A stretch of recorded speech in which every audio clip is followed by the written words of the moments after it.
बीड़ी शराब मांस तम्बाकू नहीं प्रयोग करती, तो वो तो समरा समरा खेत है, उसमें तो बीज जब वहां शेष है। और जो सब बुराइयां करते हैं, डाकते ही मारते थे, वो भी संतों के सत्संग ने सुनकर उनकी भी वह खेत समर गया और बीज बीज दिया। और बंजर जमीन घनी गजब की उग्या करे, बहुत जबरदस्त उपजाऊ होती है। पुराने इतिहास देख लो, जितने भी ज्यादा बद व्यक्ति थे, जब उनको सच्चा ज्ञान मिला, उन्हें उस साइड में भी इतना डूंडा ठा दिया और आज सुप्रसिद्ध है। तो पुण्यात्माओं, ये तो मानुष जीवन समारे पार पड़ेगी, चाहे इस जन्म में या फिर कभी सूत बैठे कुत्ते गधे सुअर की जूनी भोग कर फिर मनुष्य जन्म में, यू काम तो करें पार पड़ेगी। अब आपको मनुष्य जीवन भी है और सत्संग सुनने को भी मिल रहा है। अब भी आप सफल नहीं होगे तो तुम्हारे जैसे निर्भाग नहीं, और आप जैसे भागवान भी नहीं, क्योंकि आपको परमात्मा ने मनुष्य जीवन दिया और ये तत्व ज्ञान आपके कानों तक पहुंचा दिया और आपकी रुचि बनी। और अब कभी रह गए फिर कितना ठिकाना धरती पर नहीं आपको। तो परमात्मा क्या बताते हैं, जो सत्संग नहीं सुनते, सत्संग में नहीं आते, उस मानव समाज को केवल वही ज्ञान है जो वो आपस में परस्पर डिस्कस करते रहते हैं।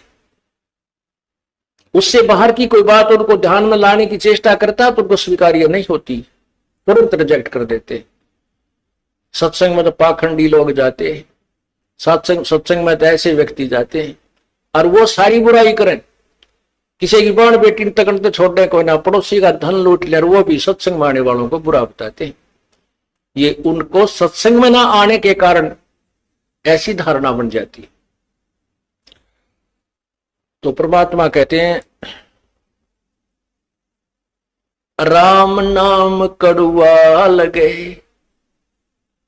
राम नाम कड़वा लगे, ये मीठे लगे दाम,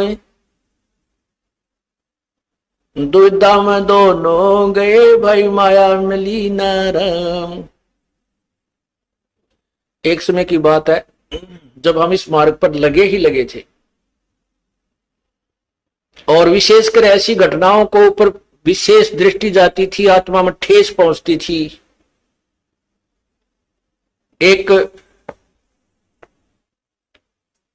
बहुत बड़ा पैसे वाला व्यक्ति था, सुनार का काम किया करता। उसके 2 बच्चे थे, एक लड़का एक लड़की, और 2 वो पति पत्नी।